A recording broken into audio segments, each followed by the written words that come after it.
I Hate Politics is a podcast dedicated to exploring a human activity we love to hate. We look at human life, culture, and economics closest to us, in our neighborhoods, workplaces, schools and streets, and in our local governments. Together, we will explore how politics is central to getting things done in societies where we treasure diverse views and preferences. I'm Sunil Dasgupta. I've spent my life studying politics, and I know this. Unless we want to live in a dictatorship or monarchy, we are stuck with politics. Politics is more than Trump, Biden, or elections.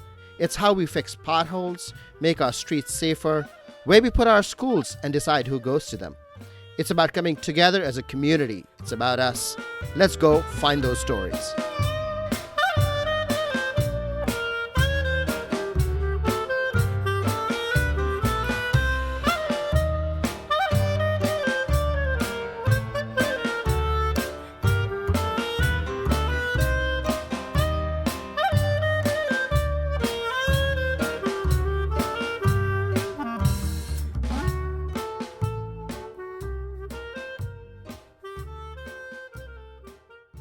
This week, we hear from Maryland State House Delegate Marc Korman of District 16 in Montgomery County, which is the Bethesda-Chevy Chase area.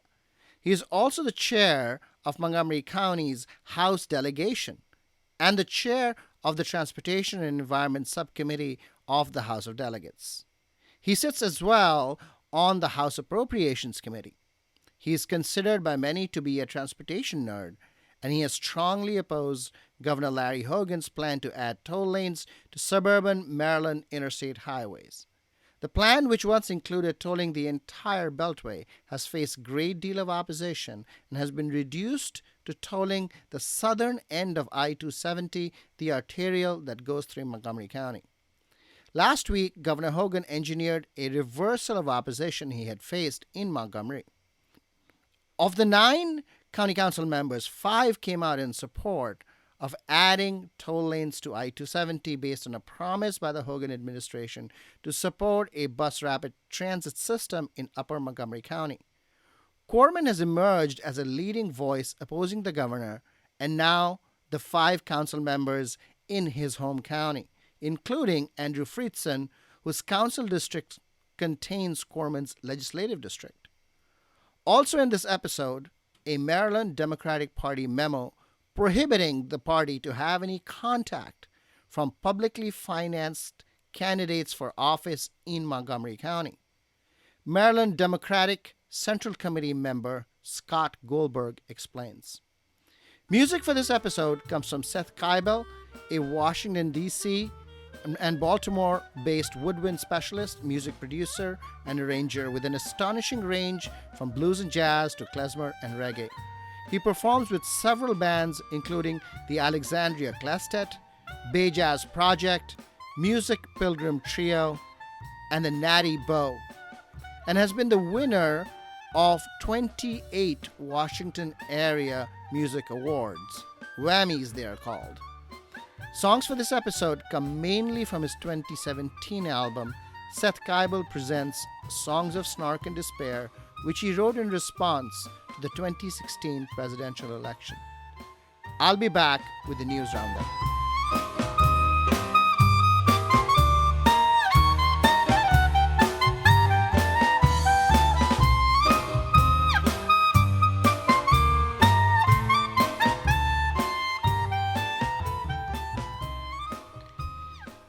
Let's get this out first. MCPS is mandating masking for all students in the fall.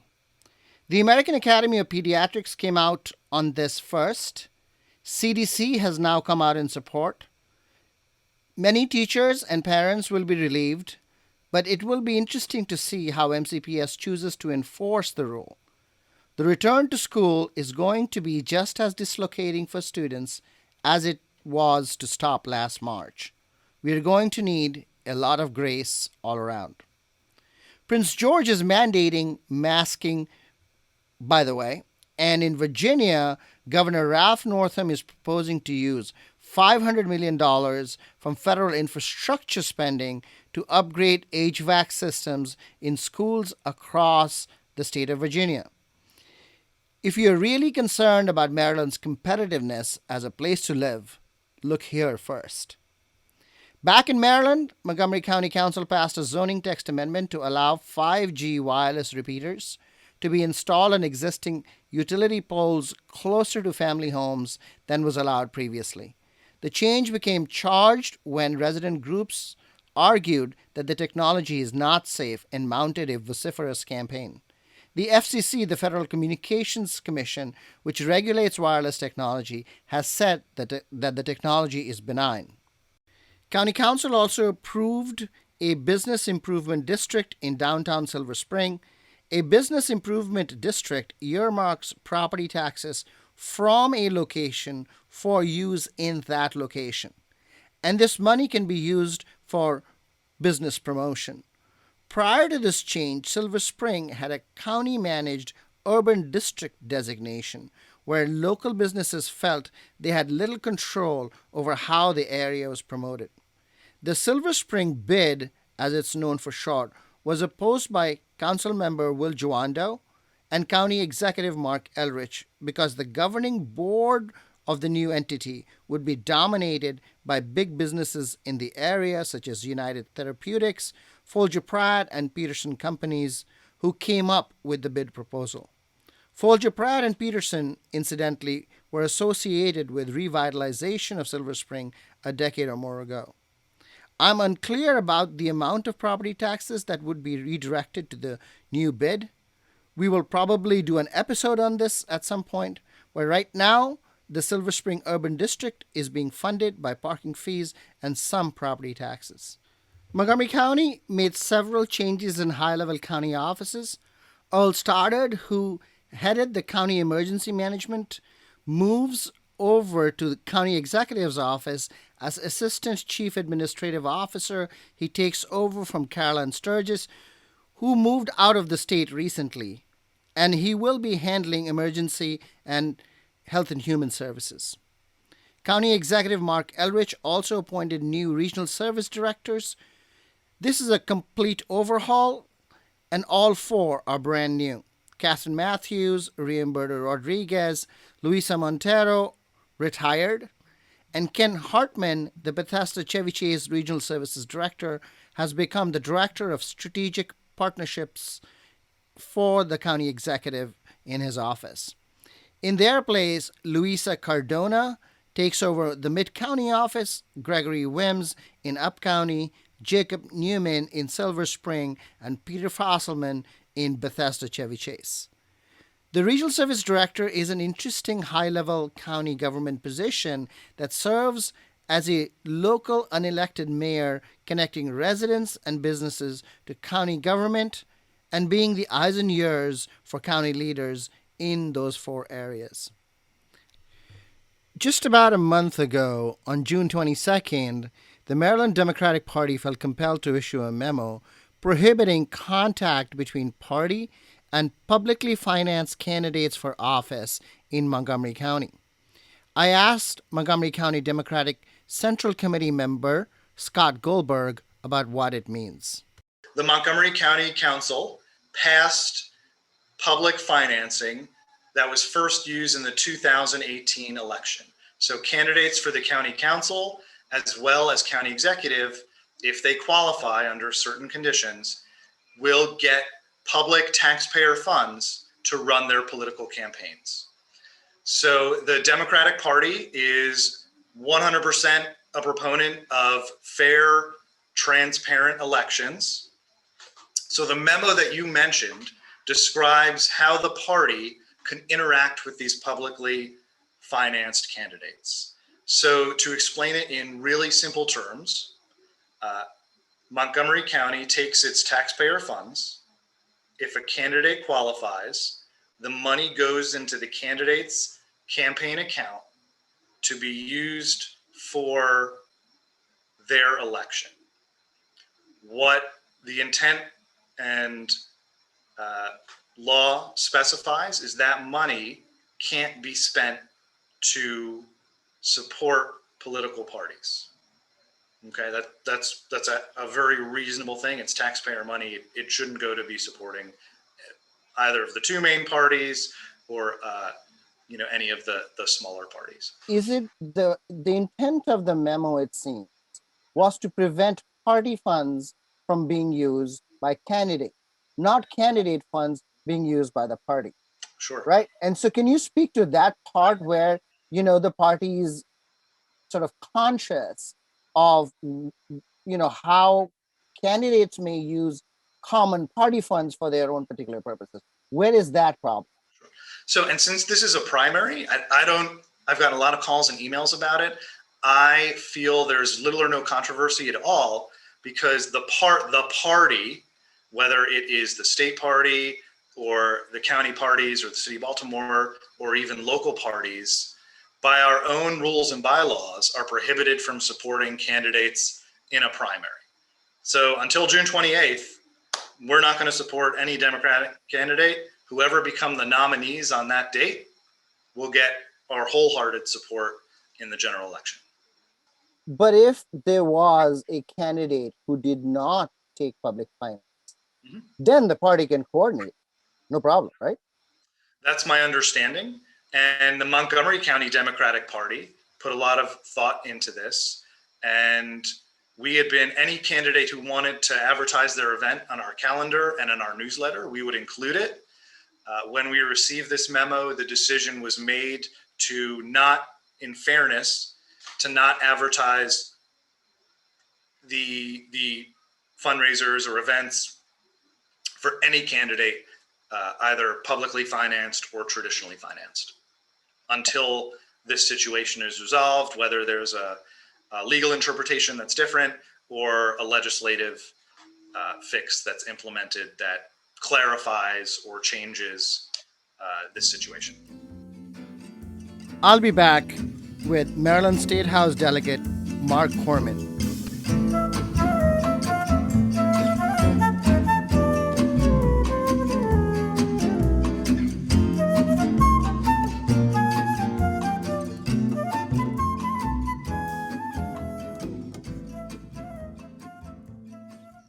Marc Korman, welcome to I Hate Politics.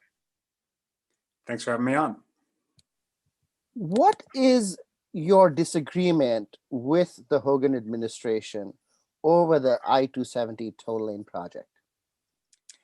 Right, so first of all, it's not just I-270, as you know, it's a much broader project than that. I think there's a few levels of disagreement, and let me caveat that by saying I think there's also some areas of agreement and some areas of appreciation for some changes they've made over the life of the project. Sometimes, because they wanted to, and oftentimes because of outside pressure or really demands from the Board of Public Works. I think overall the question is the approach of adding 2 lanes in each direction through a 50-year widening privatized toll lane project the overall direction we want to go, or do we want to do something different? And I would argue that most people want to do something different. Now, both of those things are ostensibly to try to improve traffic. None of them are going to solve traffic, though, or congestion. I think we need to be a little bit more honest about that. There is no silver bullet solution, quote unquote, to congestion, frankly, other than a shutdown economy, as we saw last year, which I don't think is an experience we want to replicate. But I think the question is, what overall direction do we want to go in? And I actually think it's more of a focused, all of the above strategy that includes pretty significant investment in transit, while also recognizing that many people will always have to drive, as well as other aspects besides roads or transit, including traffic demand management, which is a big, important component, and of course, land use. So there's a lot of approaches we need to take to the issue, and it's not just the Hogan my way or the highway approach that I think is going to get us where we want to go. At the end of the day, I'm concerned that their approach, one, isn't going to do what they want it to do. It's not going to actually even achieve the goal that they've set out. Two, has pretty significant environmental issues. And three, isn't putting the focus we need on some of the alternatives that go alongside driving. It's about moving people, not cars, but I recognize that some people are in cars, so I'm not saying no roads ever and no changes to roads. But we need a broader approach than I think they've put forth. All right, so that's right. You have a bunch of criticisms, but you also do want roads as part of the mix, right? So, of the three things I heard you say, 2 lanes in each direction, a privatized toll project for 50 years, environmental impact, and perhaps the most important, whether or not it resolves traffic congestion. Which one do you find the most objectionable? I'm not sure there's one that I find the most objectionable, to be honest with you. I mean, I think those are all pretty significant areas of concern. Again, I think there has been some marginal improvement over the sort of debate that's gone over the past few years. I mean, I think, if you listen to some of the punditry, we were all just supposed to stand up and applaud when the governor announced this plan back on Rosh Hashanah in 2018 or so. And I think the fact that these changes have been made demonstrates that would have been a pretty bad strategy, but there's still a lot more work to do. I mean, I'll just give you one example, since you asked, what I'm sort of most concerned about, and I think it's broader than one concern. The privatized part of it. I'm not against, obviously, involving private enterprise in things that we do. Clearly, not every road is going to be built by an actual state worker. I mean, that's completely impractical and unrealistic in my mind. I think the question is, do we need the entire project farmed out to this public-private partnership, in this case, Transurban? And the answer is, we don't know. Because 2 years ago, we were promised that the state would do a money for value analysis to basically compare doing it as a private toll lane project versus using something called the Maryland Transportation Authority, which is our state toll road authority, toll road, toll bridge, toll tunnel authority. They're the ones who run the ICC, the Bay Bridge, the Harbor Tunnel, a few other toll facilities around the state. But that analysis hasn't been done. So we don't know if we need Transurban, or if it would make more sense to use government-issued bonds and other sources to still do a toll project. I'm not saying it wouldn't be a toll project, but you could do a different financial structure. So that's just one example of why I don't want to be able to, I can't differentiate and tell you this problem is worse than another problem, although I'm sure many others could make those value judgments. I think if you look at each one of those areas, there's things to be concerned about and things that could frankly be improved upon. Well, I guess what I was trying to get you to answer for me was, are there things you're willing to compromise on and things that you're not willing to compromise on? The governor has a very particular vision, which is 2 lanes in each direction through a public-private partnership. And a lot of us have concerns about that baseline vision. So it's pretty hard to negotiate when his baseline vision is where it is, in terms of some of the things that a few of us are concerned about, like, do we need 2 new lanes in each direction the whole way? And do we need to do this as a 50-year partnership? So that's where you're looking for the governor to give on the 2 lanes issue and on the privatization issue. Yeah, I mean, I think, also I would obviously, no surprise, like to see a much more significant investment in transit. Now, I recognize that may mean that the project doesn't, quote unquote, pay for itself. Now, I'm skeptical the project pays for itself anyway, but that's okay, because public investments sometimes require public investments.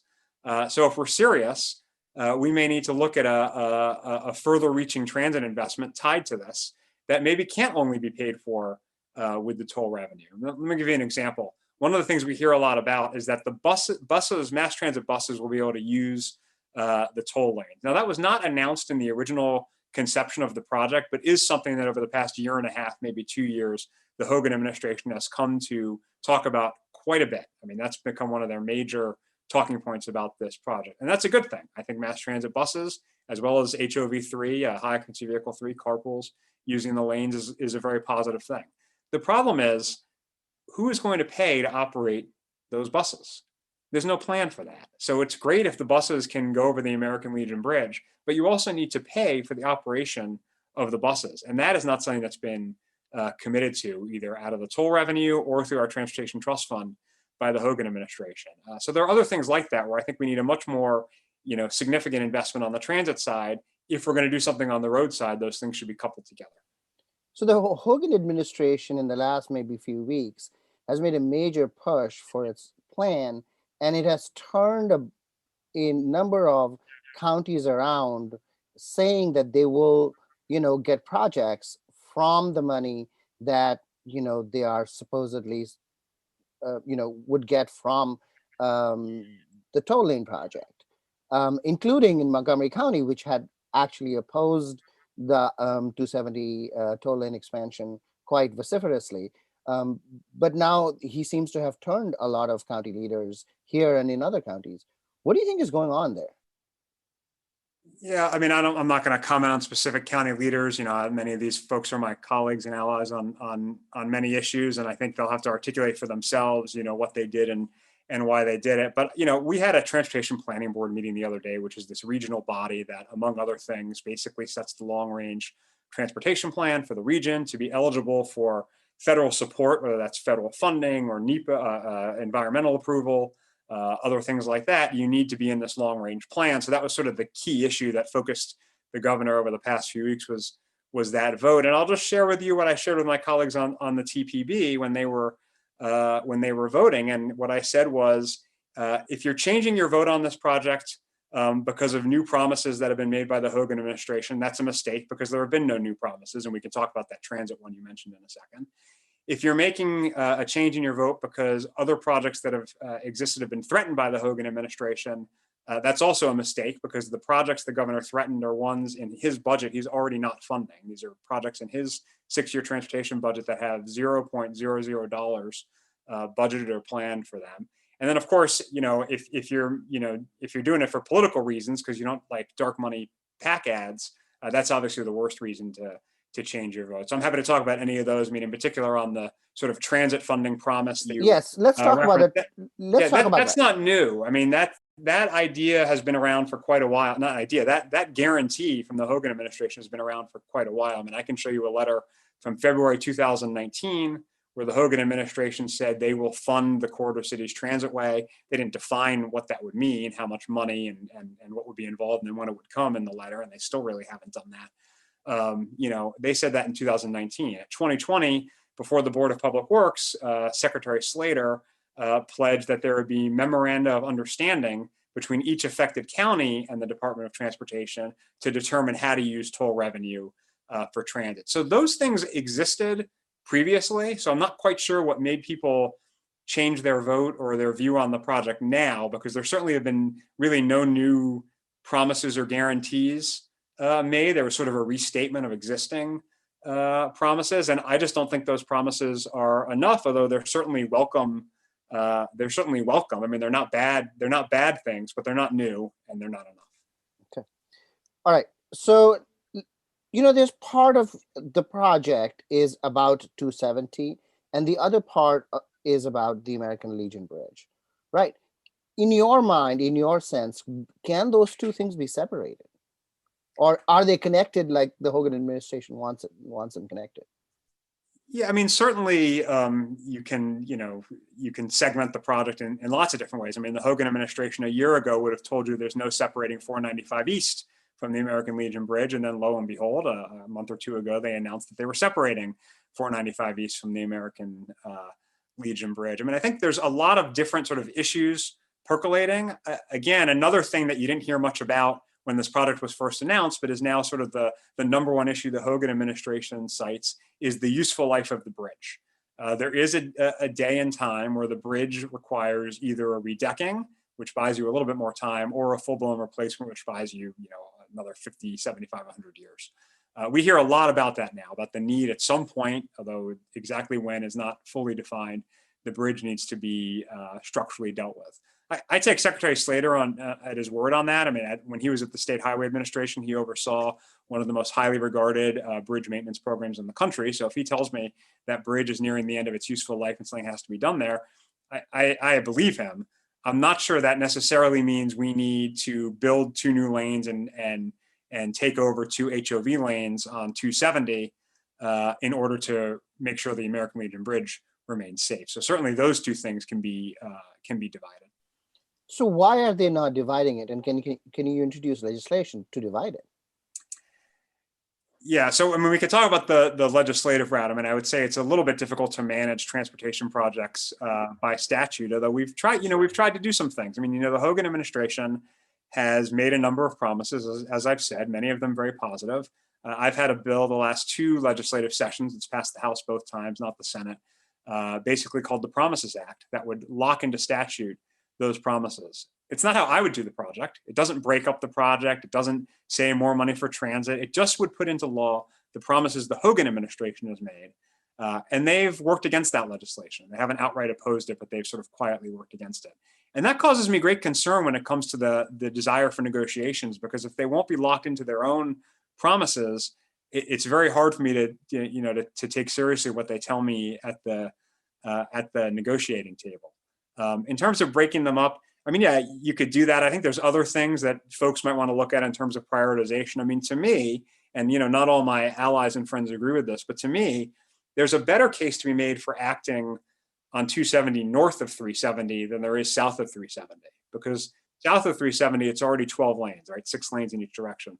North of 270, it thins out to 2 lanes in each direction. Now, I would argue that there's some right sizing that could be done up there. Now, if it was me, if I was transportation czar for a day, obviously any right sizing of the road I would do would be coupled with a very significant transit investment, probably along the Brunswick line where we have an existing MARC train line. But to me, the bottleneck in the evenings going north is extremely unpleasant. I don't think it's a good way for people to live, and I would like to see some action there. The southern portion of 270, right where I grew up in Rockville, I mean, I remember seeing that widened when I was a kid. Of course, those were general purpose lanes, not toll lanes, but it filled back up faster than the engineers and the demographers expected. And I'm just worried we're going to see a repeat of that with further widening. In your view, then, what are the transit options right now that you would like to see? The Hogan administration's offered the corridor cities transitway option, and that's how they seem to have won over the 5 council members in the county. Does transit look the same to you, or is it different for you? Yes. So, I mean, just on the corridor cities transitway, I mean, look, we got to keep in mind that, again, in February 2019, the Hogan administration sent a letter to the Maryland General Assembly that said, we anticipate funding for the corridor cities transitway out of this project.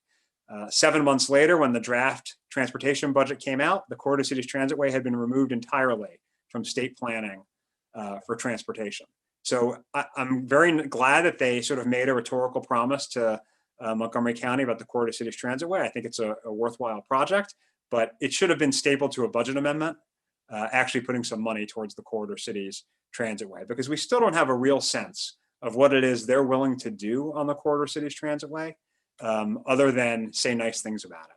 I want to see some action on the corridor cities transitway. Now, I will give Secretary Slater a little bit of credit. He joined MDOT as secretary between the time of that draft budget and then when the final budget came out in January of 2020.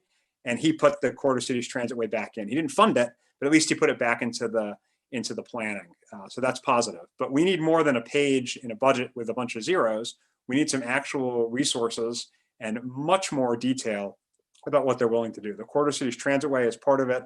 I appreciate the county's interest in 355 bus rapid transit. Again, I think you need a pretty significant investment in the Brunswick line to deal with the issue we're trying to deal with, which is the full 270 corridor. And as I said earlier, if you're talking about the American Legion Bridge and the ability for buses to use the lanes, you need a real plan to actually fund and operate that bus service. We can't just say buses can use the lanes. Good luck finding those buses, hiring someone to drive those buses, figuring out where those buses are going to stop. I mean, you need an actual Department of Transportation hand in making all that happen, and their wallet too. Could you speak generally to what the Hogan administration is doing about rail projects in Maryland as a whole? How can I best put this? So the Hogan administration has not been at the forefront of rail policy in our region, which is particularly distressing given the great forward-thinking Virginia is doing, ironically enough, on rail issues. But I would say many people in the Maryland Transit Administration, which runs the MARC rail service, have been thinking a lot about this. And of course, the General Assembly has as well. As I think you know, the General Assembly passed legislation that the governor vetoed, and we overrode for run-through MARC train service from Baltimore through DC into Virginia onto the Virginia Railway Expressway there, commuter rail. The General Assembly passed legislation that the governor vetoed, but I think will override when we next convene, about a Western Maryland MARC rail study. And a lot of us have been working with the Maryland Transit Administration on doing some study work on the Brunswick corridor to figure out what in what's called the MARC Cornerstone Plan, the really well-named MARC commuter rail system, needs to be done to sort of improve capacity on the Brunswick line. But it hasn't been Governor Hogan, unfortunately, necessarily at the table. It's been mostly people in the Maryland Transit Administration. Okay, and also CSX has been have they been forthcoming with plans? Sure. So great point. Probably worth putting this in a little bit of context. We have three MARC commuter rail lines in the state of Maryland: the Canham line, the Penn line, and the Brunswick line. Canham and Penn run to Baltimore and beyond. In the case of the Penn line, the Canham line stops in the best place on earth, Canham Yards, and then the Brunswick line runs north through Montgomery County and then actually sort of splits between Frederick and then westward into West Virginia. Maryland doesn't own any of those lines. The lines are owned by Amtrak and CSX. As full disclosure, I have at times done legal work for CSX, so they're not on commuter rail issues or anything in the state of Maryland. And so, yeah, you need them at the table as a partner in order to do anything. And they're involved. Certainly under law, they have to have some involvement, and then they've been a partner with the state for a long time. There's another success story. Again, I'll give the Hogan administration some credit. The Howard Street Tunnel that they've worked closely with CSX on. That's a freight line to serve our port, not a passenger line. But there is a history of the state working with CSX when they want to, and so we need to make sure both the executive branch of our state government and the freight railroad here want to in this case and can move forward. Okay. So you mentioned Virginia Rails and how they've been very visionary in what they are doing, but they also have signed this agreement with Transurban, which is the company that Hogan administration wants to give the toll lane contract to. What do you think has been the experience of Transurban in Virginia and the toll lanes that they have built on 495? Yeah, I mean, you've probably read it. Bob McCartney wrote an interesting column about this in the Washington Post a few weeks ago about sort of why the difference between Maryland and Virginia over this issue. And of course, Virginia's partnership with Transurban is almost 20 years old now. I mean, it comes from a totally different political time in Virginia. And I mean political time in two different ways. I mean, one, just the party balance was totally different in Virginia. But two, the issue of the environment and the climate is totally different now than it was those years ago. So I just think our experience and our desires in Maryland of 2021 are different than the wishes and desires of Northern Virginia in 2003. And so, whatever their experience has been, and, I don't view Northern Virginia as a traffic Shangri-La, although it seems to be trying to claim that now. I'm not sure the actual day-to-day experience backs that up. I'm still not sure it's the direction we want to go, given the context of the times we live in now and how we feel about trying to do something about the climate emergency. It's just a different period than when that sort of partnership in Virginia started almost 20 years ago. And what they've sort of recently done, this 495 next, which is for their sort of last segment of the Beltway to the GW Parkway, is really an extension of that sort of deal that began almost 20 years ago. It's not something really new to them. It's something that they're just sort of continuing, that they've been on the path of for a long time. I'm not sure I want to start that path in Maryland. And I certainly don't want to be in a position 20 years from now to say, well, we have to extend this roadway because we've had this partnership with Transurban for 20 years. Well, so let me ask you about traffic congestion itself. Do you think the Transurban toll lanes in Virginia have helped with that? I think there's obviously a need for the general purpose lanes to maintain some significant level of congestion to incentivize use of the toll lanes. Now, the Hogan administration has stats that they use to show that there has been some marginal improvement in the general purpose lanes in Virginia, and I take them at their word. If they say that, I believe them. I mean, if they can document that.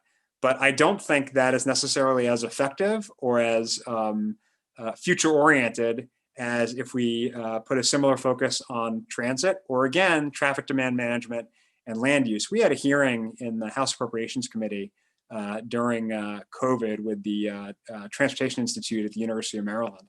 And they basically showed that a 5% reduction of single occupancy vehicles during the peak times would lead to a 32 to 55% relief in the congestion, right? A small amount of cars can basically, being removed from the roads during the peak times, can basically allow free-flowing conditions. Now, I don't think we should go back to the COVID-19 lockdown period where people were literally told, don't leave your homes. That's not what I'm suggesting at all. But if we can identify a way to move the 6,000 or so drivers that 5% would represent off of 270 during the peak times on a daily basis, that could probably be done a lot cheaper and with a lot less environmental degradation than any amount of road building.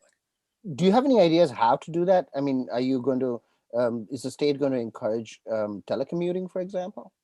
Yeah, so we actually passed legislation on telework this past year to basically encourage employers to have a telework plan and encourage state and local governments to do the same thing. I mean, look, telework is not as easy an issue as it may look to some people, and I recognize that. I'm very privileged. My job 9 months of the year when I'm not in the legislature is a white collar job at a laptop, and I can do that in an office in downtown DC, or in my house in Bethesda, or if I'm really lucky on a beach somewhere. As long as I'm billing those hours most days, I can do that. That's not the case for everybody. That's not everybody's experience. Obviously, a lot of people cannot telework. But for those who can, I think there can be some positive good both to their lives and to things like the traffic network for encouraging that in an appropriate way. I'm not one who thinks we're going to have zero offices.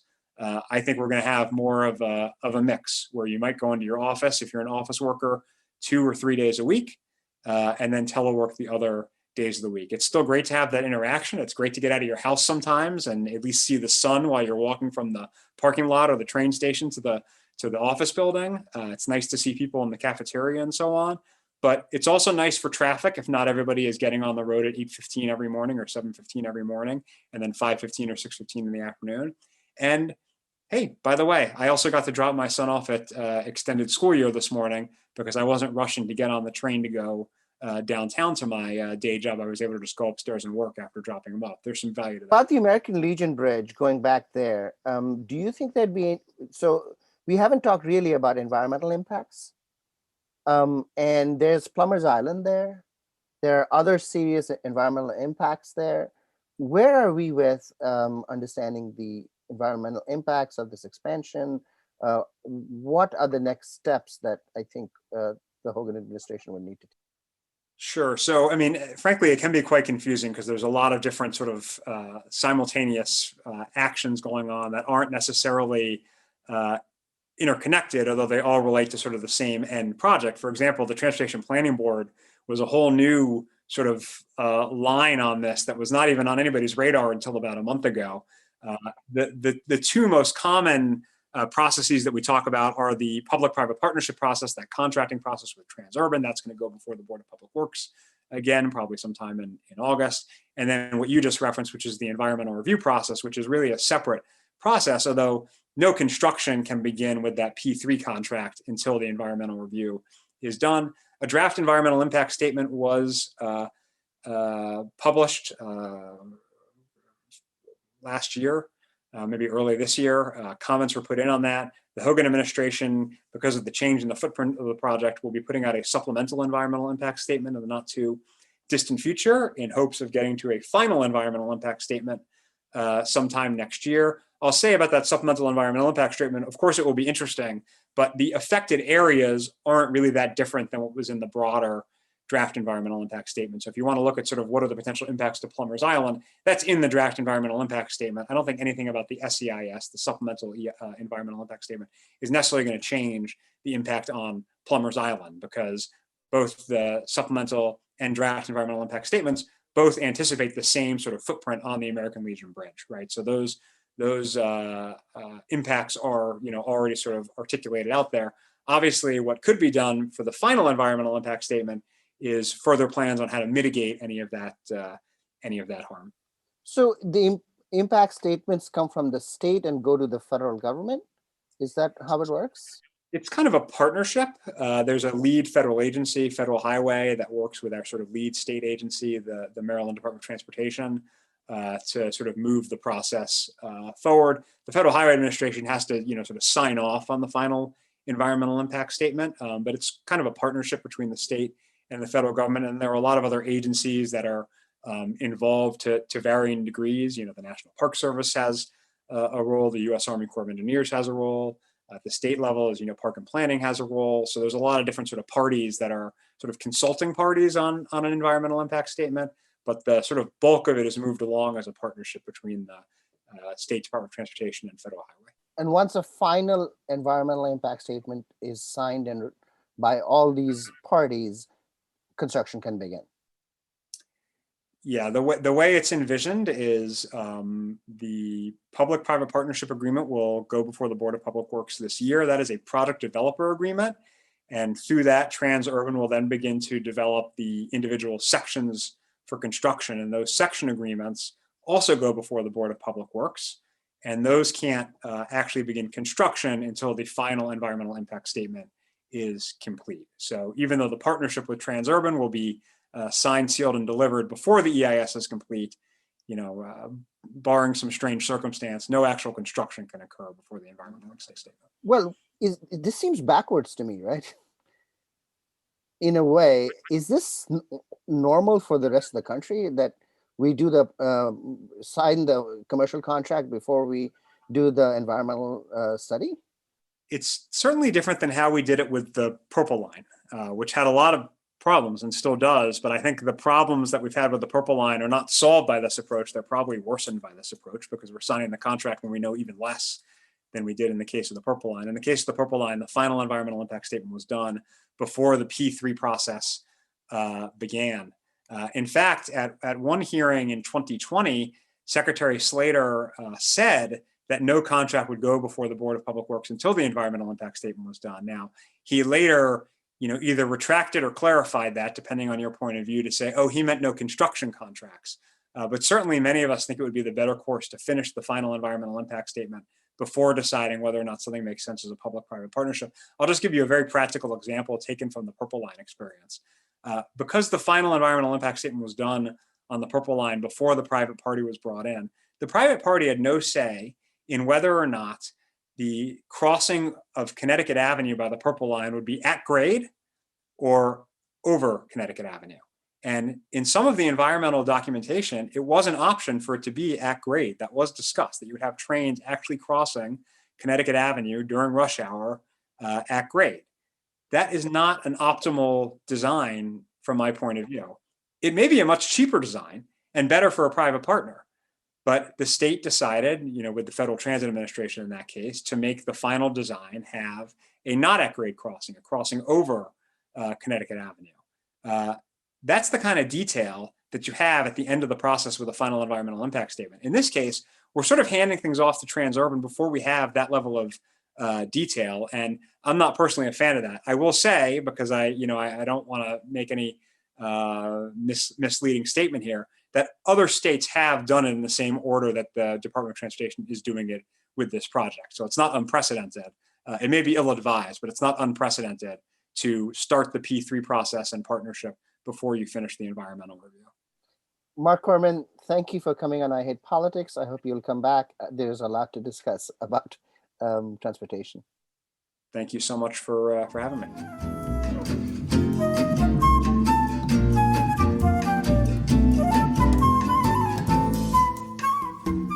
Usually, I draw out lessons from interviews, but this week, the lessons are pretty self-evident.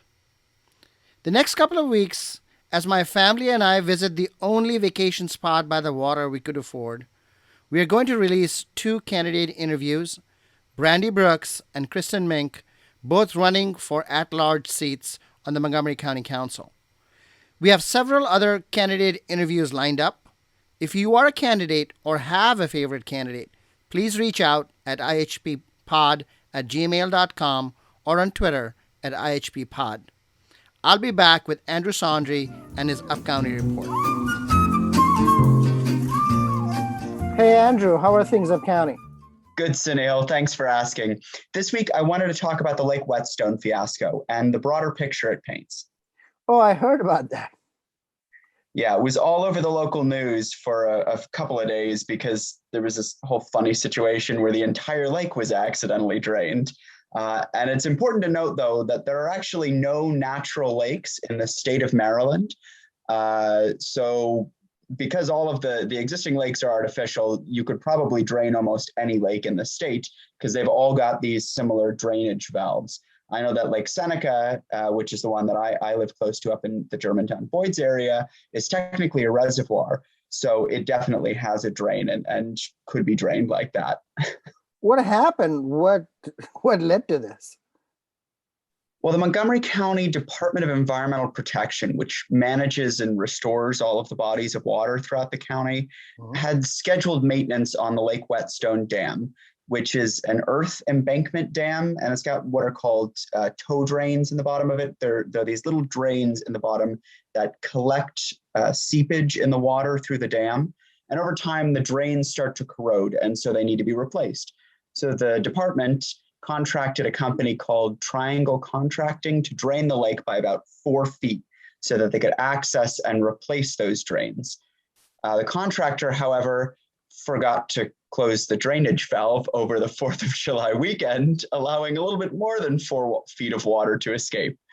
According to a statement given by the Department of Environmental Protection to the MoCo show, quote unquote, due to the remoteness of the valve, this error was not caught by the department on-site staff.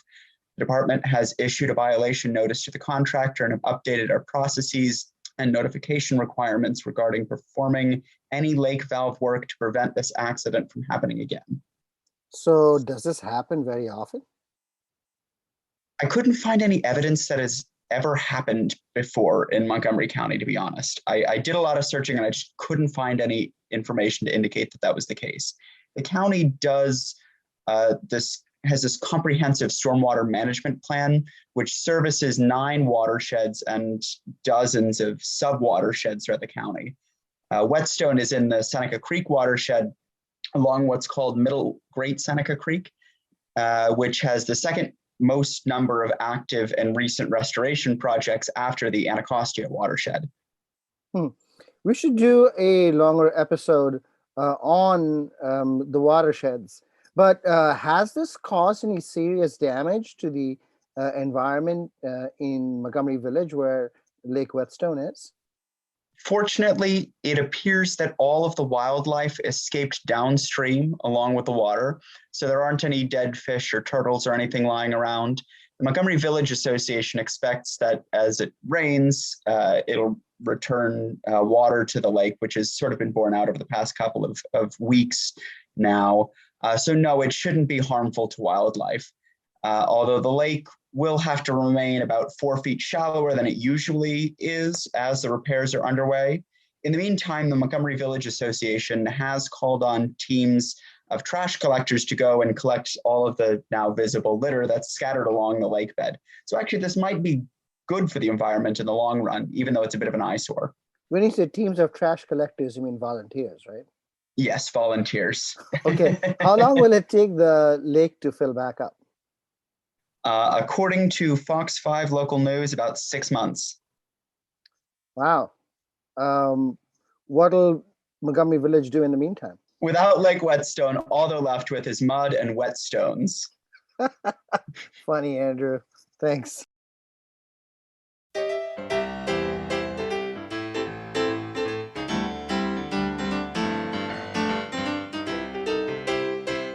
That's all for this episode. Music for this episode came from Seth Kibel, a Washington, D.C. and Baltimore-based woodwind specialist, music producer and arranger with an astonishing range, from blues and jazz to klezmer and reggae. He performs with several bands and is the winner of 28 Washington Area Music Awards. Songs for this episode come mainly from his 2017 album, Seth Kibel Presents Songs of Snark and Despair, which he wrote in response to the 2016 presidential election. I say this in every episode, but I will say it again. I'm very much looking forward to showcasing local talent and especially local music students on the podcast. If you want to share your music on the show or know someone who might want to, please email us at ihppod@gmail.com or reach out on Twitter at ihppod. I hope you'll subscribe and share the podcast as we bring you stories about politics close to you. See you next time. Your bunkmate from Camp Summer 92. What happened to all the silly pictures? What happened?